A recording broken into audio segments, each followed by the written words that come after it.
வடிவேல் அவர்களுக்கு நானே ஃபோன் பண்ணுறேன் அப்படின்னு சொன்னேன். இல்லை கண்ணன் அப்படின்னு சொல்லிட்டு அவர் ஏன் முன்னாடியே ஃபோன் பண்ணி காமிச்சார்.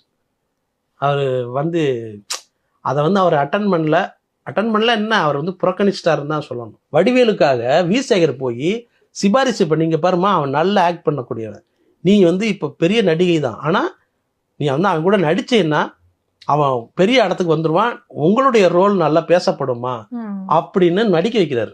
ரெக்கமெண்ட் பண்ணி நிறைய இடத்துல வந்து வடிவேல் சாருக்கு சிபாரிசு பண்ணி நடிகைகள்கிட்ட நடிக்க வச்சு சமாதானம் பண்ணி நடிக்க வைக்கிறாரு. அப்படி நடிக்க வச்ச அந்த காமெடி தான் இந்த தலகாணியை சுத்திக்கிட்டு வீட்டுக்குள்ள வடிவேல ஹஸ்பண்டை போட்டு அடி வெளுக்கிற சீன். அதுதான் அந்த அந்த காட்சி. அப்படி நடிக்க வச்சது தான் அந்த படம் நல்லா ஹிட் ஆச்சு.